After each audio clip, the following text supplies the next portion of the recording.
Okay. Let me just stop the music. Do you think I need, do you think I should play like classically music in the background, or do you just want quiet?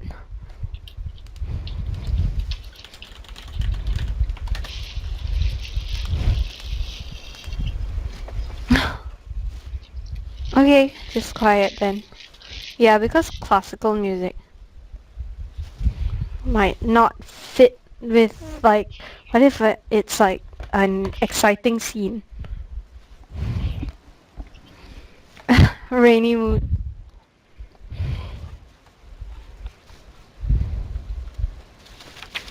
Okay. Yeah, I think like maybe not.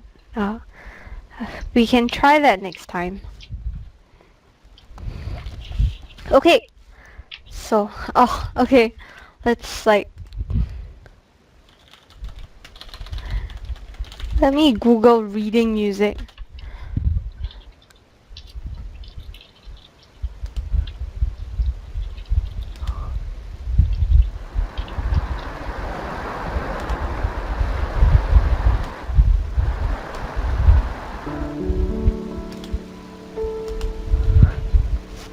Like this?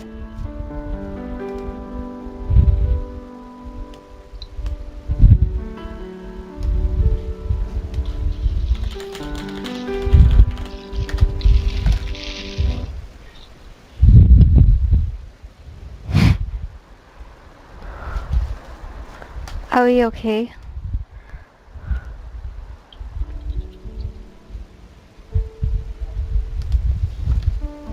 Yeah, I feel it's kind of distracting.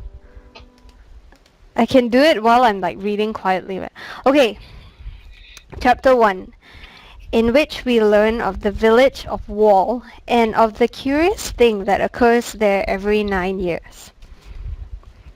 There was once a young man who wished to gain his heart's desire, and while that is, as beginnings go, not entirely novel, for every tale about every young man there ever was, or will be, could start in a similar manner, there was much about this young man and what happened to him that was unusual, although even he never knew the whole of it. The tale started, as many tales have started, in Wall. The town of Wall stands today as it has stood for 600 years, on a high jut of granite amidst a small forest woodland.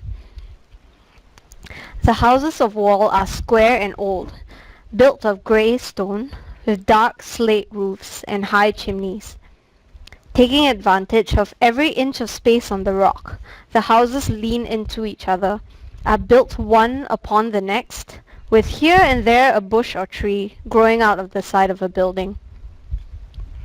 There is one road from Wall, a winding track, rising sharply up from the forest, where it is lined with rocks and small stones.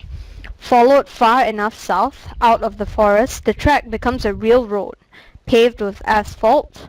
Followed further, the road gets larger, is packed at all hours with cars and trucks rushing from city to city.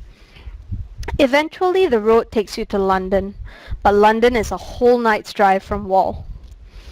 The inhabitants of Wall are a taciturn breed, falling into two distinct types.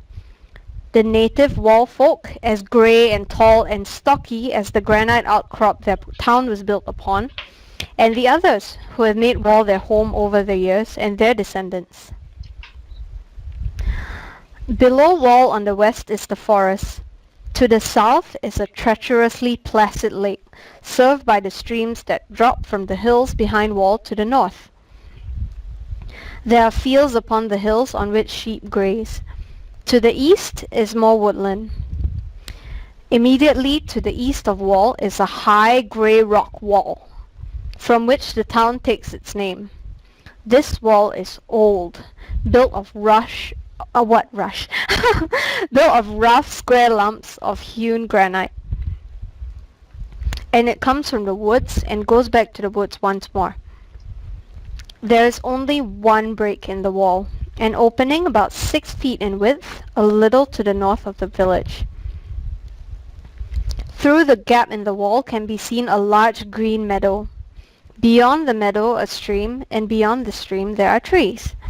From time to time shapes and figures can be seen amongst the trees in the distance. Huge shapes and odd shapes and small glimmering things which flash and glitter and are gone. Although it is perfectly good meadowland, none of the villagers has ever grazed animals on the meadow of the other side of the wall, nor have they used it for growing crops. Instead, for hundreds of, perhaps for thousands of years, they have posted guards on each side of the opening on the wall and done their best to put it out of their minds.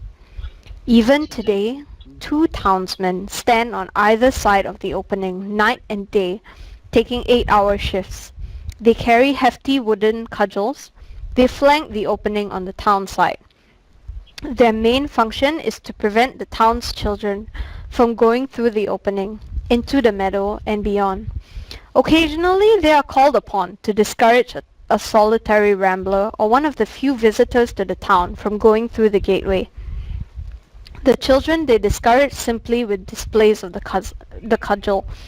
Where ramblers and visitors are concerned, they are more inventive, only using physical force as a last resort if tales of new planted grass or a dangerous bull on the loose are not sufficient. Very rarely, someone comes to wall knowing what they are looking for, and these people they will sometimes allow through. There is a look in their eyes, and once seen, it cannot be mistaken. There have been no cases of smuggling across the wall in all the 20th century that the townsfolk know of, and they pride themselves on this. The guard is relaxed once every 9 years on May Day, when a fair comes to the meadow. The events that follow transpired many years ago. Queen Victoria was on the throne of England, but she was not yet the black-clad widow of Windsor. She had apples in her cheeks and a spring in her step, and Lord Melbourne often had cause to upbraid gently the young queen for her flightiness. She was as yet unmarried, although she was very much in love. Mr. Charles Dickens was serializing his novel Oliver Twist. Mr. Draper had just taken the first photograph of the moon, freezing her pale face on coal paper. Mr. Morse had recently announced a way of transmitting messages down metal wires. Had you mentioned magic or fairy to any of them, they would have smiled at you disdainfully, except perhaps for Mr. Dickens. At the time a young man and beardless, he would have looked at you wistfully. Bye, Marculicious. See you. Okay, sorry for the interruption. So, people were coming in to the British Isles that spring. They came in ones, and they came in twos, and they landed at Dover or in London or in Liverpool. Men and women with skins as pale as paper, skins as dark as volcanic rock, skins the color of cinnamon, speaking in a multitude of tongues. They arrived all through April, and they travelled by steam train, by horse, by caravan or cart, and many of them walked. At that time, Dunstan Thorne was 18, and he was not a romantic.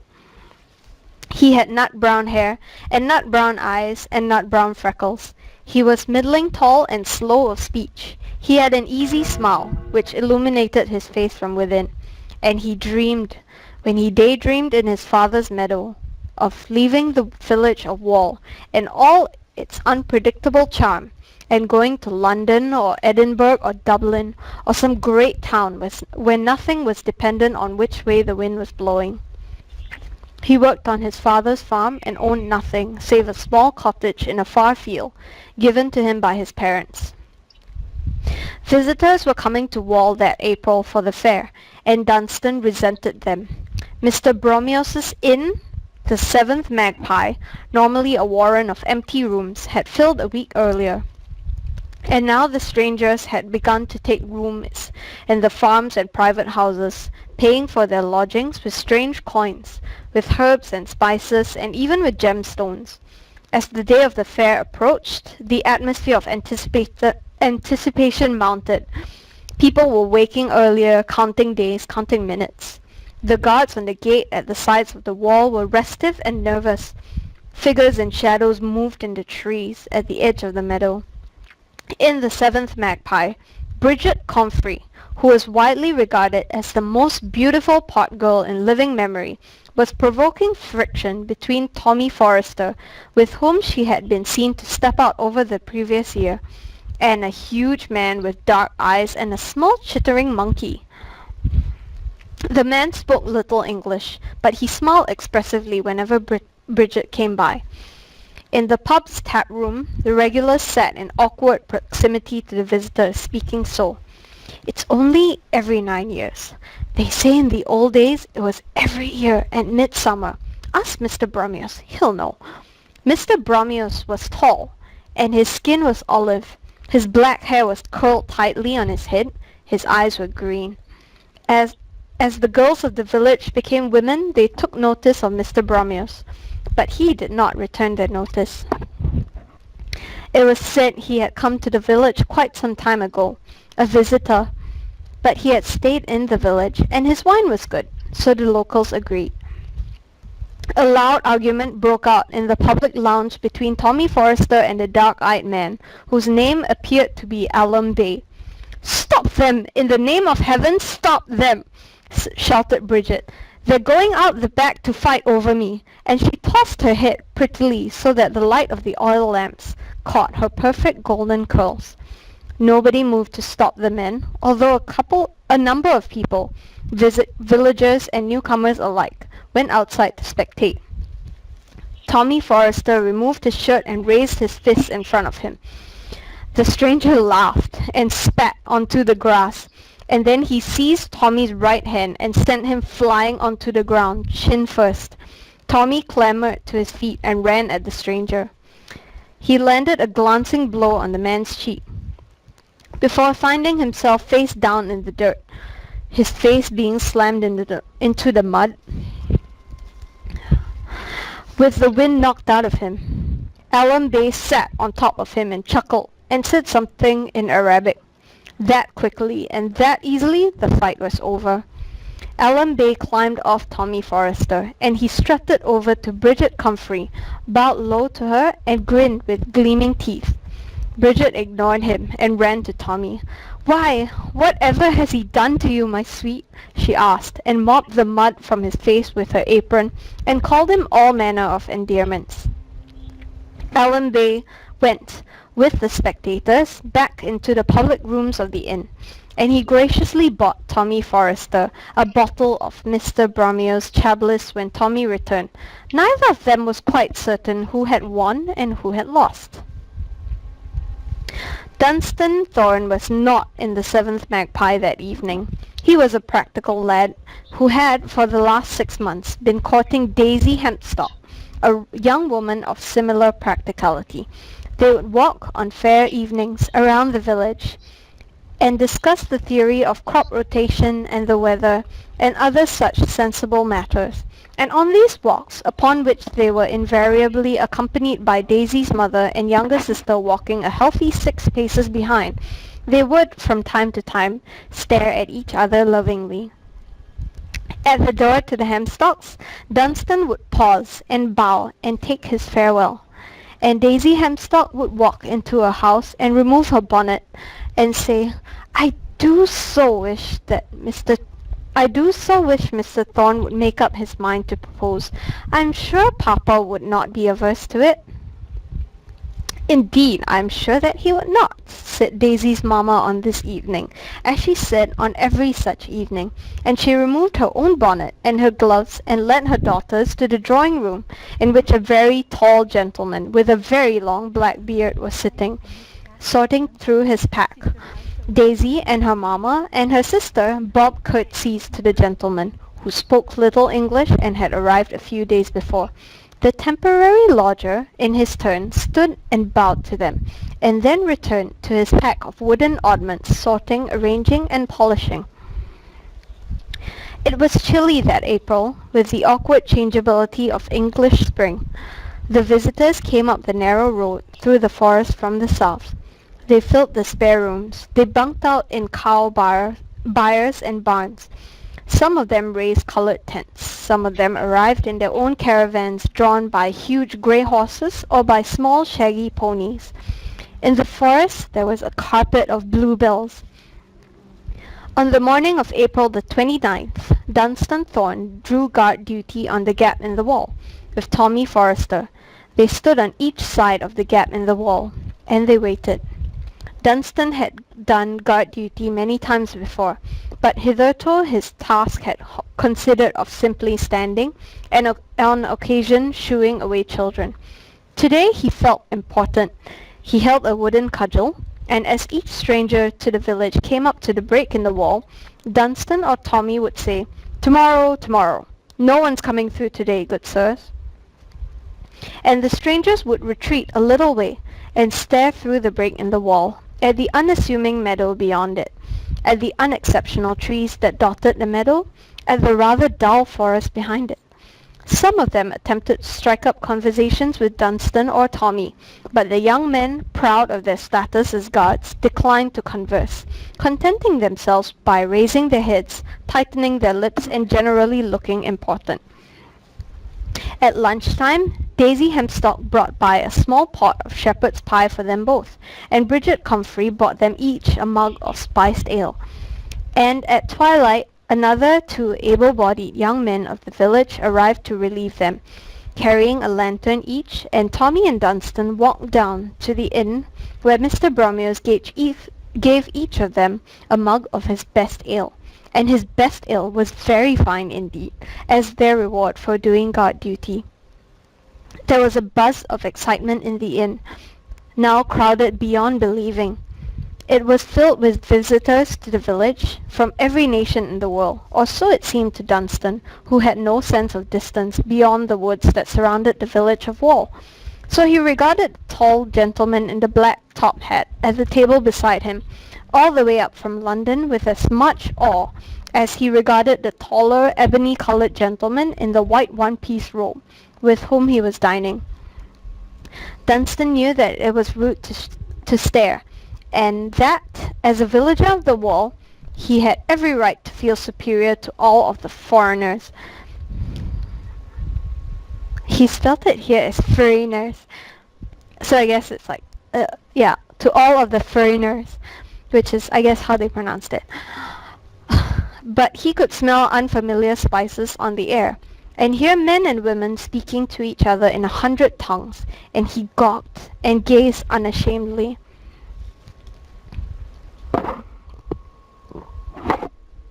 The man in the black silk top hat noticed that Dunstan was staring at him, and motioned the lad over to him. "Do you like treacle puddin'?" he asked abruptly by way of introduction. "Mutanabi was called away, and there's more pudding here than a man can manage on his own." Dunstan nodded. The treacle pudding was steaming invitingly on its plate. "Well then," said his new friend, "help yourself." He passed Dunstan a clean china bowl and a spoon. Dunstan needed no further encouragement, and he began to demolish the pudding. "Now, young 'un," said the tall gentleman in the black silk top hat to Dunstan, once their bowls and the pudding plate were quite empty. "It would seem the inn has no more rooms, also that every room in the village has already been let." "Is that so?" said Dunstan, unsurprised. "That it is," said the gentleman in the top hat. "And what I was wondering was, would you know of a house that might have a room?" Dunstan shrugged. "All of the rooms have gone by now," he said. "I remember that when I was a boy of 9, my mother and my father sent me to sleep out in the rafters of the cow byre for a week, and let my room to a lady from the Orient, and her family and servants. She left me a kite as a thank you, and I flew it from the meadow until one day it snapped its string, and flew away into the sky." "Where do you live now?" asked the gentleman in the top hat. "I have a cottage on the edge of my father's land," Dunstan replied. "It was our shepherd's cottage until he died 2 years ago last Lammas tide, and my parents gave it to me." "Take me to it," said the gentleman in the hat, and it did not occur to Dunstan to refuse him. The spring moon was high and bright, and the night was clear. They walked down from the village to the forest beneath it, and they walked the whole way past the Thorne family farm, where the gentleman in the top hat was startled by a cow sleeping in the meadow, which snorted as it dreamed, until they reached Dunstan's cottage. It had one room and a fireplace. The stranger nodded. "I like this well enough," he said. "Come, Dunstan Thorn, I'll rent it from you for the next 3 days. What will you give it? What will you give me for it?" "A golden sovereign, a silver sixpence, a copper penny, and a fresh shiny farthing," said the man. Now a golden sovereign for 2 nights was more than a fair rent, in the days when a farm worker might hope to make £15 in a good year. Still Dunstan hesitated. "If you're here for the market," he told the tall man, "then it's miracles and wonders you'll be trading." The tall man nodded. "So it would be miracles and wonders that you would be after, is it?" He looked around Dunstan's one-room cottage again. It began to rain then, a gentle pattering on the thatch above them. "Oh, very well," said the tall gentleman, a trifle testily. "A miracle, a wonder. Tomorrow you shall attain your heart's desire. Now, here is your money." And he took it from Dunstan's ear with one easy gesture. Dunstan touched it to the iron nail on the cottage door, checking for fairy gold. Then he bowed low to the gentleman and walked off into the rain. He tied the money up in his handkerchief. Dunstan walked to the cow byre in the pelting rain. He climbed into the hayloft and was soon asleep. He was aware in the night of thunder and of lightning, although he did not wake. And then in the small hours of the morning he was woken by someone treading awkwardly on his feet. "Sorry," said a voice. "That is to say, excuse me." "Who's that? Who's there?" said Dunstan. "Just me," said the voice. "I'm here for the market. I was sleeping in a hollow tree for the night, but the lightning toppled it, cracked it like an egg it did, and smashed it like a twig, and the rain got down my neck, and it threatened to get into my baggage, and there's things in there must be kept dry as dust, and I kept it safe as houses on all my travellings here, though it was wet as water," suggested Dunstan. "Ever so," continued the voice in the darkness. "So I was wondering," it continued, "if you'd mind me staying here under your roof, as I'm not very big, and I not disturb you or nothing." "Just don't tread on me," sighed Dunstan.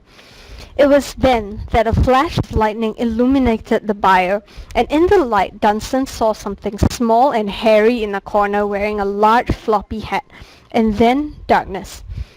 "I hope I'm not disturbing you," said the voice, which certainly sounded rather hairy, now that Dunstan thought about it. "You aren't," said Dunstan, who was very tired. "That's good," said the hairy voice, "because I wouldn't want to disturb you. Please," begged Dunstan, "let me sleep. Please." There was a snuffling noise, which was replaced by a gentle snoring. Dunstan rolled over in the hay. The person, whatever it was, farted and scratched itself, and began to snore once more. Dunstan listened to the rain on the byre roof, and thought about Daisy Hempstock, and in his thoughts they were walking together, and 6 steps behind them walked a tall man with a top hat, and a small furry creature whose face Dunstan could not see. They were off to see his heart's desire. There was bright sunlight on his face, and the cow byre was empty. He washed his face and walked up to the farmhouse. He put on his very best jacket, and his very best shirt, and his very best breeches.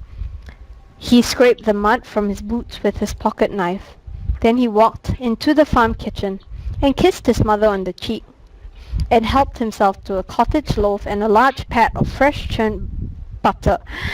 And then, with his money tied up in his fine Sunday cambric handkerchief, he walked up to the village of Wall and bade good morning to the guards on the gate.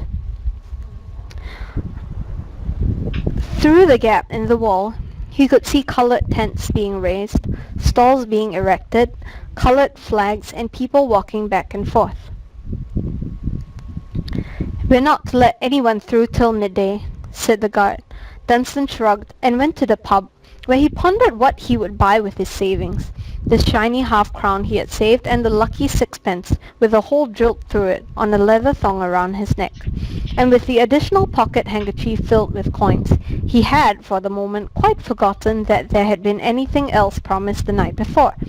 At the stroke of midday, Dunstan strode up to the wall, and nervously, as if he was breaking the greatest of taboos. He walked through beside, as he realized, the gentleman in the black silk top hat, who nodded to him. Neil Gaiman replied my tweet? What the hell? Oh my goodness. He said fine by me.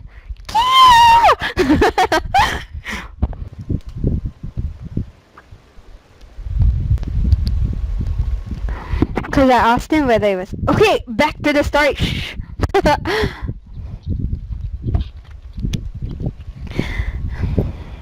He just said fine by me. But okay. That's cool.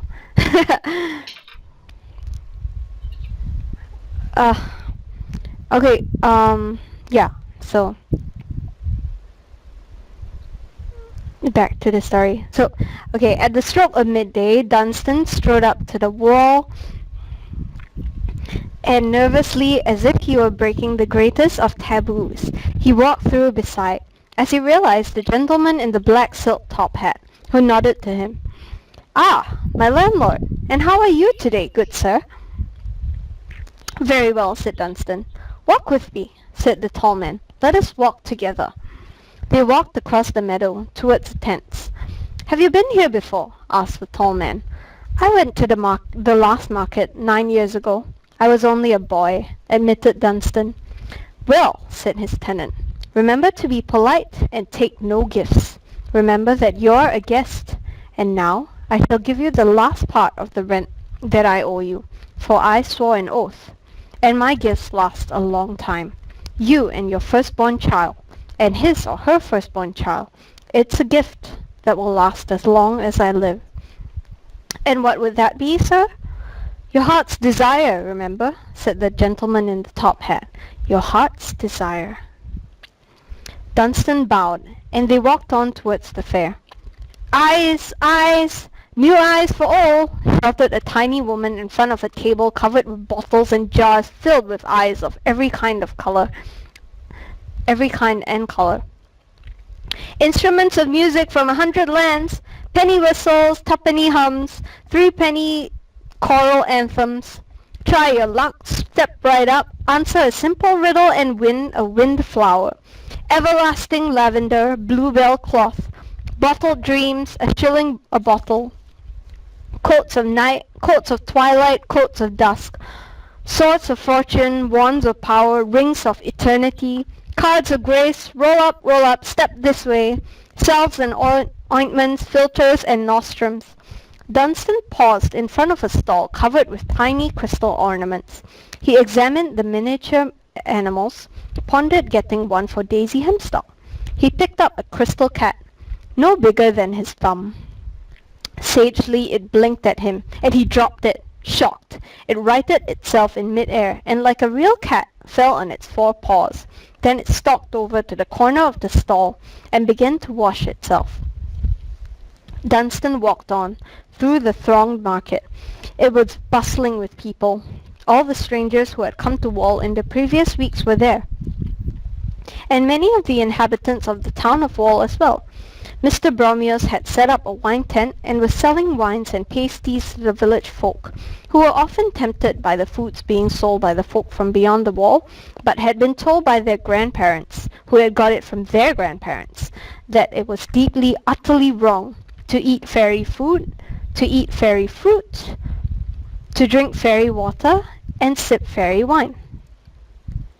For every 9 years the folk from beyond the wall and over the hill set up their stalls, and for a day and a night the meadow played host to the fairy market, and there was for 1 day and 1 night in 9 years commerce between the nations. There were wonders for sale, and marvels and miracles. There were things undreamed of and objects unimagined. What need, Dunstan wondered, could someone have of the storm-filled eggshells? He jingled his money in his pocket handkerchief and looked for something small and inexpensive with which to amuse Daisy. He heard a gentle chiming in the air, above the hubbub of the market, and this he walked toward. Hi, I'm telling bedtime story. He He passed the stall in which 5 huge men were dancing to the music of a lugubrious hurdy-gurdy being played by a mournful-looking black bear. He passed the stall where a balding... Close the door! I don't want mommy to hear me. I will be shy.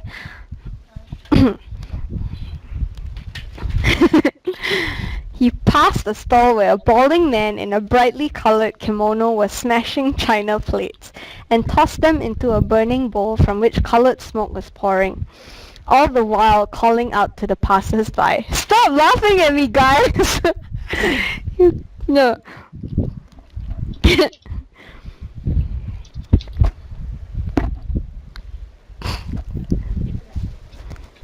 The chinkling chiming grew louder.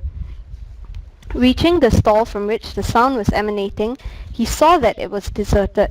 It was festooned with flowers, bluebells and foxgloves and harebells and daffodils, but also with violets and lilies, with tiny crimson dog roses, pale snowdrops, blue forget-me-nots, and a profusion of other flowers Dunstan could not name.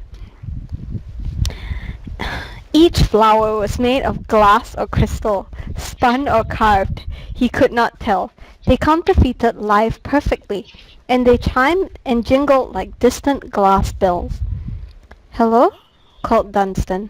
"Good morrow to you on this market day," said the stall-holder, clambering down from the painted caravan parked behind the stall, and she smiled widely at him, with white teeth in a dusky face. She was one of the folk from beyond the wall. He could tell at once from her eyes, and her ears, which were visible beneath her curly black hair. Her eyes were a deep violet, while her ears were the ears of a cat, perhaps, gently curved and dusted with a fine dark fur. She was quite beautiful. Dunstan picked up a flower from the stall. "It's very lovely," he said. It was violet, and it chinkled and sang as he held it, making a noise similar to that produced by wetting a finger and rubbing it gently around a wine-glass. "How much is it?" She shrugged, and a delightful shrug it was. "The cost is never discussed at the outset," she told him. "It might be a great deal more than you are prepared to pay, and then you would leave, and we would both be the poorer for it. Let us discuss the merchandise in a more general way." Dunstan paused. It was then that the gentleman with the black silk top hat passed by the stall. "There," murmured Dunstan's lodger. "My debt to you is settled, and my rent is paid in full." Dunstan shook his head, as if to clear it of a dream, and turned back to the young lady. "So where do these flowers come from?" he asked. She smiled knowingly. "On the side of Mount Calamon, a grove of glass flowers grows. The journey there is perilous, and the journey back is more so." "And of what purpose are they?" asked Dunstan. "The use and function of these flowers is chiefly decorative and recreational. They bring pleasure, they can be given to a loved one as a token of admiration and affection, and the sound they make is pleasing to the ear. Also, they catch the light most delightfully." She held a bluebell up to the light, and Dunstan could not but observe that the colour of sunlight glittering through the purple crystal was inferior in both hue and shade to that of her eyes. "I see," said Dunstan. "They are also used in certain spells and cantrips. If Sir is a magician?" Dunstan shook his head. There was, he noticed, something remarkable about the young lady. "Ah, even so, they are delightful things," she said, and smiled again. The remarkable thing was a thin silver chain that ran from the young lady's wrist down to her ankle and into the painted caravan behind her. Dunstan remarked upon it. "The chain? It binds me to the stall. I am the personal slave of the witch woman who owns the stall. She caught me, many years ago, as I played by the waterfalls in my father's lands, high in the mountains, luring me on, in the form of a pretty frog always but a moment out of my reach, until I had left my father's lands, unwittingly, whereupon she resumed her true shape and popped me into a sack." "And you are her slave forever?" "Not forever," and at that the fairy girl smiled. "I gain my freedom on the day the moon loses her daughter, if that occurs in a week when 2 Mondays come together. I await it with patience, and in the meantime, I do as I am bid, and also I dream. Will you buy a flower from me now, young master? My name is Dunstan. And an honest name it is too, she said with a teasing grin. Where are your pincers, Master Dunstan? Will you catch the devil by the nose? And what is your name? Asked Dunstan, blushing a deep red. I no longer have a name. I am a slave, and the name I had was taken from me. I answer to "Hey you," or to "Girl," or to "Foolish slattern," or to many other imprecation. Dunstan noticed how the silken fabric of her robe pressed itself against her body. He was aware of elegant curves and of her violet eyes upon him, and he swallowed. Dunstan put his hand in his pocket and pulled out his handkerchief.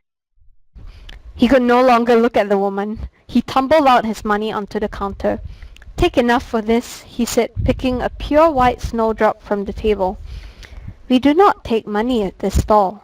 She pushed the coins back toward him. No? What will you take? For by now he was quite agitated, and his only mission was to obtain a flower for Daisy Hemstock, to obtain his flower, and to depart. For truth to tell, the young lady was making him exceedingly uncomfortable. I could take the colour of your hair, she said, or all of your memories before you were 3 years of age. I could take the hearing from your left ear. Not all of it, just enough that you'd not enjoy music, or appreciate the running of a river, or the soughing of the wind. Dunstan shook his head. Or a kiss from you. One kiss, here on my cheek. That I'll pay with goodwill, said Dunstan, and with that he leaned across the stall, amid the twinkling jingling of the crystal flowers, and planted a chaste kiss on her soft cheek. He smelled the scent of her then, intoxicating, magical. It filled the front of his head and his chest and his mind. There now, she said, and she passed him his snowdrop. He took it with hands that suddenly seemed to him to be huge and clumsy, and not at all small, and in every way perfect, like the hands of the fairy girl. And I'll see you back here tonight, Dunstan Thorn, when the moon goes down. Come here and hoot like a little owl. Can you do that? Oops, content. He nodded and stumbled away from her. He did not need to ask how she knew his surname. She had taken it from him, along with certain other things, such as his heart, when he had kissed her. The snowdrop chimed in his hand. Why, Dunstan Thorn, said Daisy Hemstock, when he encountered her by Mr. Bromios's tent, sitting with her family and Dunstan's parents, eating great brown sausages and drinking porter. Whatever is the matter? I brought you a gift, Dunstan muttered, and thrust the chiming snowdrop towards her. It glinted in the afternoon sunlight. She took it from him, puzzled, with fingers still shiny with sausage grease. Impulsively, Dunstan leaned forward, and in front of her mother and father and sister, in front of Bridget Comfrey and Mr. Bromios and all, he kissed her on her fair cheek. The outcry was predictable, but Mr. Hemstock, who had not lived on the border of Fairy and the lands beyond for 57 years for nothing, exclaimed, Hush now! Look at his eyes! Can't you see the poor boy's dazed and his wits dazed and confused? He's bespelled, I'll wager you. Hoy, Tommy Forrester, come here! Take young Dunstan Thorn, back to the village and keep an eye on him. Let him sleep if he wishes, or talk if it's talk he needs. Tommy walked Dunstan out of the market and back to the village of Wall. There now, Daisy, said her mother, stroking her hair. He's just a little touched, that's all. No need to take on so. And she pulled a lace kerchief from her capacious bosom and dabbed at her daughter's cheeks, which had suddenly become covered with tears. Daisy looked up at her and seized the handkerchief and blew her nose upon it and sniffled into it, and Mrs. Hemstock observed, with a certain perplexity, that Daisy appeared to be smiling through her tears. "But, Mother, Dunstan kissed me," said Daisy Hempstalk, and she fixed the crystal snowdrop at the front of her bonnet, where it chimed and glistened. After some time spent searching for it, Mr. Hempstalk and Dunstan's father found the stall where the crystal flowers were being sold, but the stall was being run by an elderly woman, accompanied by an exotic and very beautiful bird, which was chained to its perch by a thin silver chain. There was no reasoning with the old woman, for when they tried to question her about what had happened to Dunstan, all her talk was of one of the prizes of her collection, given away by a good-for-nothing, and that was what came of ingratitude, and of these sad modern times, and of today's servants. In the empty village, for who'd be in the village during the fairy market, Dunstan was taken into the Seventh Magpie, and given a wooden settle on which to sit. He rested his forehead on his hand, and stared off into no one knows where, and from time to time sighed huge sighs like the wind. Tommy Forrester tried to talk to him, saying, "Now then, old fellow, buck up. That's a ticket. Let's see you smile, eh? How's about something to eat, then? Or something to drink? No? My word. You do look queer, Dunstan, old fellow." But gaining no response of any kind, Tommy began to pine after the market himself, where even now he rubbed his tender jaw, and the lovely Bridget was undoubtedly being escorted by some huge and imposing gentleman with exotic clothes and a little monkey that chattered. And having assured himself that his friend would be safe in the empty inn, Tommy walked back through the village to the gap in the wall. As Tommy re-entered the market, he observed that the place was a hubbub, a wild place of puppet shows, of jugglers and dancing animals, of horses for auction, and all kinds of things for sale or barter. Later, at twilight, a different kind of people came out. There was a crier who cried news as a modern newspaper prints headlines. "The Master of Stormhole suffers a mysterious malady. The Hill of Fire has moved to the fastness of Dean.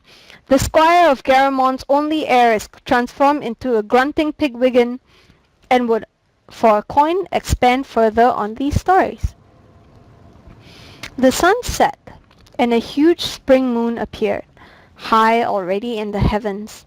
A chill breeze blew. Now the traders retreated into their tents, and the visitors to the market found themselves whispered at, invited to partake of numerous wonders, each available for a price.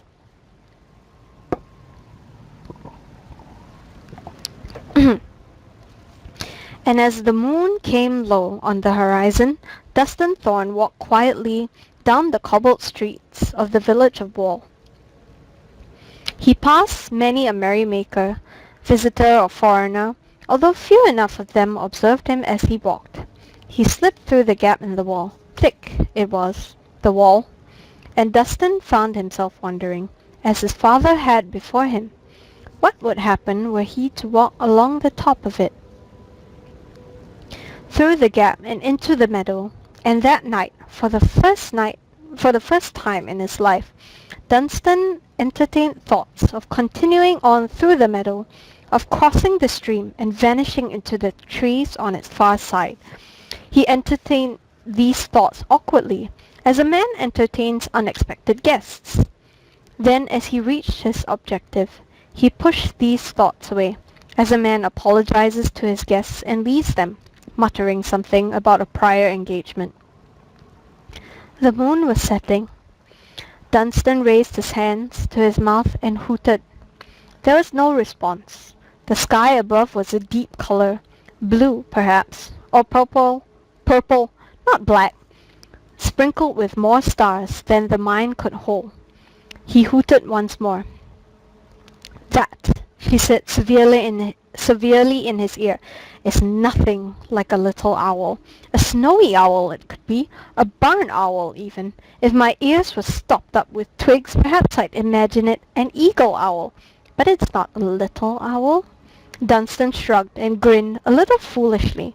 The fairy woman sat down beside him. She intoxicated him. He was breathing her, sensing her through the pores of his skin. She leaned close to him. "Do you think you are under a spell, pretty Dunstan?" "I do not know." She laughed, and the sound was a clear rill bubbling over rocks and stones. "You are under no spell, pretty boy, pretty boy."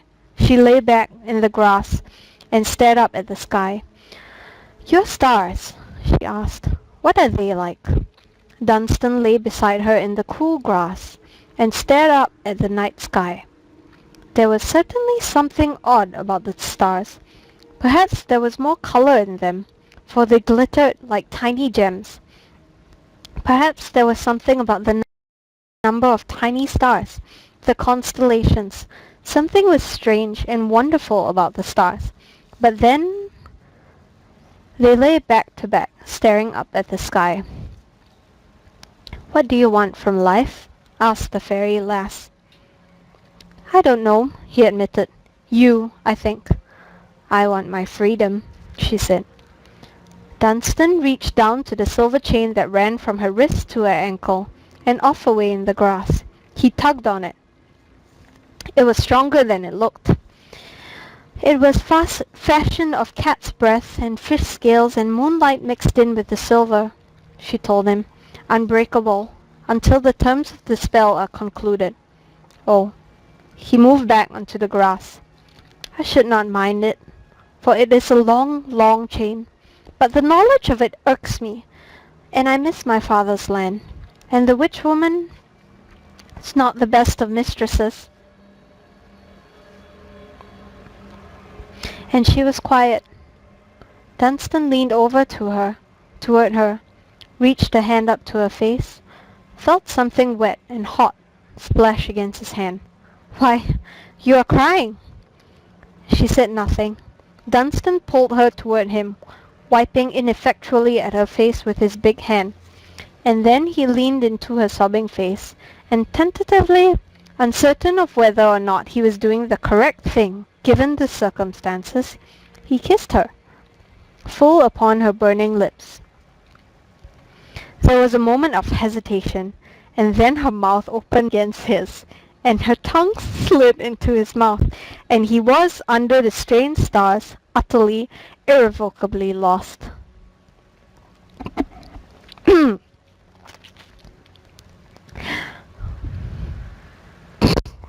Fuck! Oh dear God!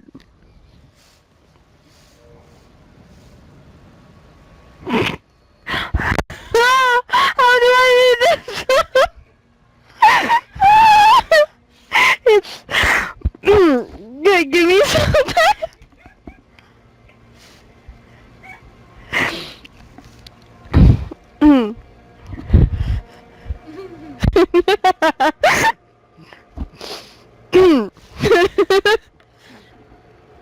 Wait, now my face feels hot.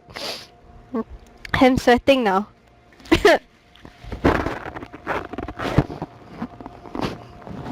Stop it, you guys.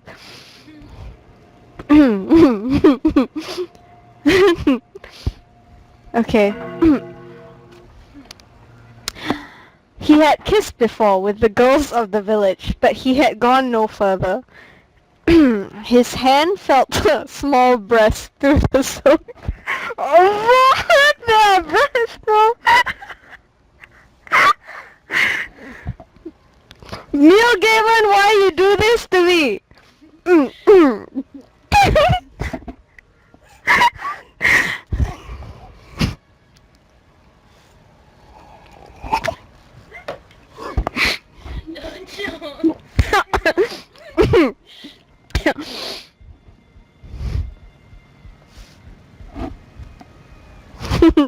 Check the doors. No, I forgot about this part of the book. It's been a long time. It's, okay. No, I need to read, like, it's the whole book. Okay. His hands felt her small breast through the silk of her dress, touched the hard knobs of her nipples. She clung to him hard, as if she were drowning, fumbling with his shirt, with his breeches. She was so small. He was scared he would hurt her and break her. He did not. She wriggled and writhed beneath him, gasping and kicking and guiding him with her hand. She placed 100 burning kisses on his face and chest, and then she was above him, straddling him, gasping and laughing, sweating and slippery as a minnow, and he was arching and pushing and exulting, his head full of her and only her, and had he known her name, he would have called it out aloud. Hey, fuck you guys! Seriously, stop that shit! Yes, this is escalating quickly. At the end he would have pulled out, but she held him inside her, wrapped her legs around him, pushed against him so hard that he felt that the two of them occupied the same place in the universe, as if for one powerful engulfing moment they were the same person giving and receiving, as the stars faded into the pre-dawn sky. They lay together side by side. Yay! Scary part's over! Okay.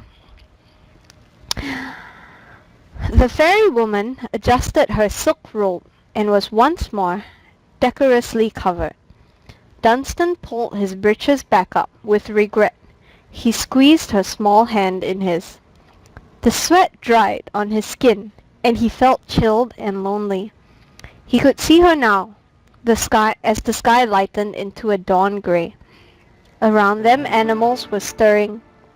Horses stamped, birds began waking to sing the dawn in, and here and there across the market meadow those in the tents were beginning to rise and move.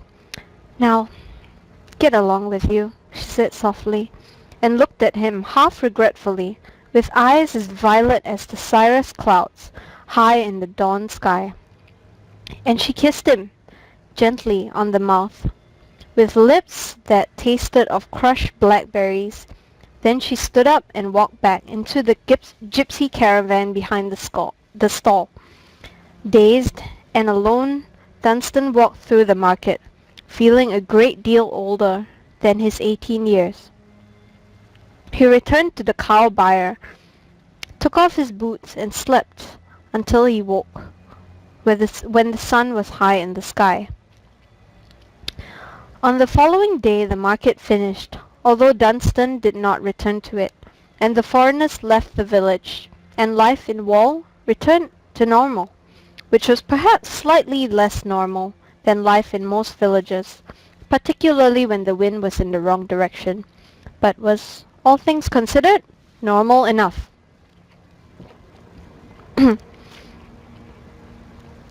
2 weeks after the market, Tommy Forrester proposed marriage to Bridget Comfrey, and she accepted. And the week after that, Mrs. Hemstock came to visit Mrs. Thorne of a morning. They took tea in the parlour. "It is a blessing about the Forrester boy," said Mrs. Hemstock. "That it is," said Mrs. Thorne. "Have another scone, my dear. I expect your Daisy shall be a bridesmaid." "I trust she shall," said Mrs. Hemstock, "if she should live so long." Mrs. Thorne looked up, alarmed. "Why, she is not ill, Mrs. Hemstock? Say it is not so." "She does not eat, Mrs. Thorne. She wastes away. She drinks a little water from time to time." "Oh my," Mrs. Hemstock went on. "Last night I finally discovered the cause. It is your Dunstan." "Dunstan? He is not—" Mrs. Thorne raised one hand to her mouth. "Oh no," said Mrs. Hemstock, hastily shaking her head and pursing her lips. "Nothing like that. He has ignored her. She has not seen him for days and days. She has taken it into her head that he no longer cares for her, and all she does is hold the snowdrop he gave her, and she sobs." Mrs. Thorne measured out more tea from the jar into the pot, added hot water.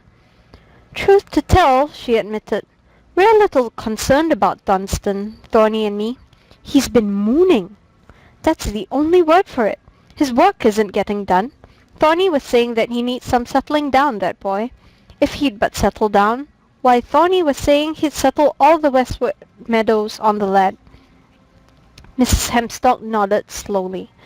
Hemstock would certainly not be averse to seeing our Daisy happy. Certainly it settled a flock of our sheep on the go. The Hemstock's sheep were notoriously the finest for miles around, shaggy-coated and intelligent for sheep, with curling horns and sharp hooves. Mrs. Hemstock and Mrs. Thorne sipped their tea, and so it was settled. Dunstan Thorne was married in June to Daisy Hemstock, and if the groom seemed a little distracted, well, the bride was as glowing and lovely as ever any bride has been. Behind them, their fathers discussed the plans for the farmhouse they would build for the newlyweds in the western meadow. Their mothers agreed how lovely Daisy looked, and what a pity it was that Dunstan had stopped Daisy from wearing the snowdrop he had bought for her at the market at the end of April in her wedding dress. And it is there we will leave them, in a falling flurry of rose petals, scarlet and yellow and pink and white, or almost. They lived in Dunstan's cottage, while their little farmhouse was erected, and they were certainly happy enough, and the day-to-day business of raising sheep and herding sheep and shearing them and nursing them slowly took the faraway look from Dunstan's eyes. First autumn came, then winter. It was at the end of February, in lambing season, when the world was cold, and a bitter wind howled down the moors and through the leafless forest, when icy rains fell from the leaden skies in continual drizzling showers at 6 in the evening, after the sun had set and the sky was dark, that a wicker basket was pushed through the space in the wall. The guards on each side of the gap at first did not notice the basket. They were facing the wrong way, after all, and it was dark and wet, and they were busy stamping the ground and staring gloomily and longingly at the lights of the village. And then a high, keening wail began. It was then that they looked down and saw the basket at their feet. There was a bundle in the basket, a bundle of oiled silk and woolen blankets, from the top of which protruded a red, bawling face, with screwed-up little eyes, a mouth open and vocal and hungry. And there was attached to the baby's blanket, with a silver pin, a scrap of parchment, upon which was written in an elegant, if slightly archaic handwriting, the following words: Tristan Thorne. Okay, I think we're done. Then it's like part 2, so just good tanker, I'm so sorry.